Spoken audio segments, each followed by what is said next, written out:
प्रत्येक व्यक्तीला जगण्याचा समान अधिकार दिला, प्रत्येक व्यक्तीला संधीची समानता दिली आणि प्रत्येकाची स्वप्न ही पूर्ण होऊ शकतील अशा प्रकारचं संविधान हे भारतरत्न डॉक्टर बाबासाहेब आंबेडकरांनी आपल्याला दिलं.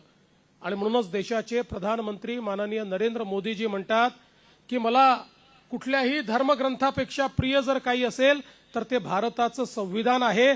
कारण भारताच्या विकासाच्या वाटचालीमध्ये, विकसित भारत घडवण्यामध्ये जर कोणाचा मोलाचा वाटा असणार आहे तर तो या भारताच्या संविधानाचा असणार आहे, असे आपले बाबासाहेब या ठिकाणी होते.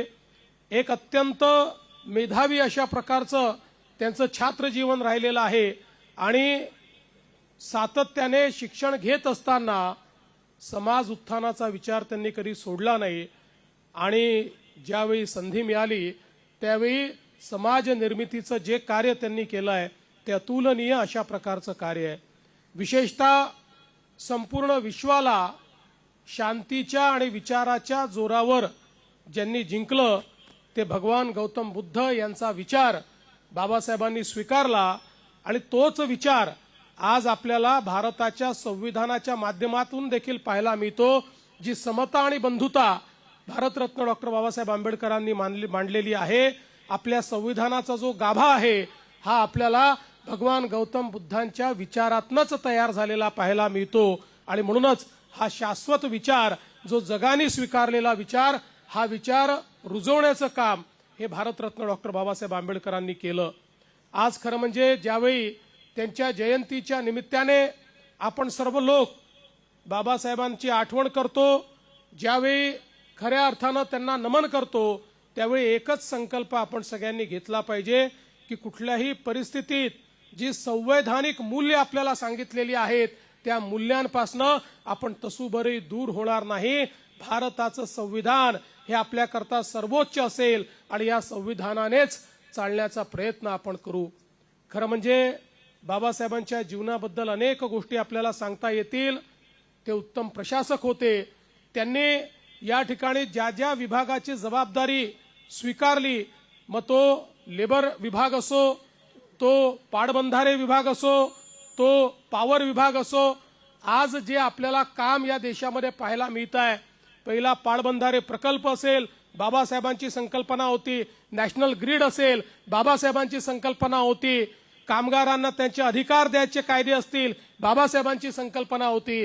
त्यामुळे संविधान निर्माण करताना प्रमुख कायदे देखील आणि प्रमुख लोकांच्या त्या ठिकाणी जे काही अधिकार आहेत ते देखील देण्याचं काम आणि विकासाचा पायवा रचण्याचं काम देखील या देशामध्ये बाबासाहेबांनी केलं. पण असे बाबासाहेब आपल्या जीवनामध्ये सतत व्यस्त राहिले. खरं म्हणजे एकच मला गोष्ट त्या संदर्भात सांगायची आहे की कोलंबिया विद्यापीठामध्ये डॉक्टर बाबासाहेब आंबेडकर एक रिव्हियर्ड फेलो म्हणून त्या ठिकाणी पाहिले जायचे आणि म्हणून तिथलं जे लेमन सोशल सायन्स लायब्ररी आहे, त्या लायब्ररीने असा निर्णय केला की भारतरत्न डॉक्टर बाबासाहेबांचा पुतळा या लायब्ररीमध्ये लावला जाईल, त्यांच्या हयातीतच तो लावला जाईल, अशा प्रकारचा निर्णय त्या ठिकाणी झाला. आणि मग हा पुतळा तयार करण्याची जबाबदारी वाघ यांनी स्वीकारली. ते सातत्याने बाबासाहेबांच्या पाठीमागे लागायचे की बाबासाहेब तुमचा पुतळा बनवायचा आहे, समोर तुम्ही बसलात तर चांगला बनेल. आणि अनेक वर्ष अनेक वेळा पाठपुरावा केला. शेवटी एक दिवस बाबासाहेबांना वेळ मिळाला आणि बाबासाहेब त्या ठिकाणी गेले. पुतळ्याचं निर्माण सुरू झालं आणि सुरू झाल्याबरोबर जोरदार पाऊस चालू झाला आणि बाबासाहेबांना आठवलं की आपण आझाद मैदानामध्ये गरीब मुलांकरता एक लायब्ररी सुरू केली आहे, जी त्या ठिकाणी मांडवामध्ये सुरू केलेली आहे.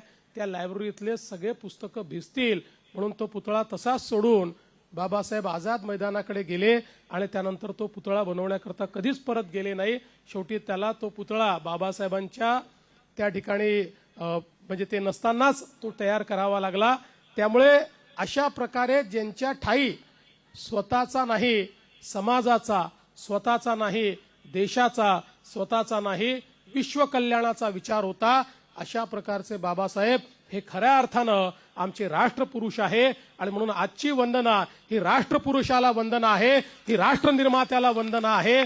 ती वंदना आपण सगळे देऊया आणि त्यांच्याच मार्गाने पुढे जाण्याचा या ठिकाणी संकल्प करूया, एवढंच आजच्या या प्रसंगी मी बोलतो आणि पुन्हा एकदा भारतरत्न डॉक्टर बाबासाहेब आंबेडकरांना अभिवादन करत आणि सर्वांना या जयंतीच्या शुभेच्छा देत मी माझे 2 शब्द संपवतो.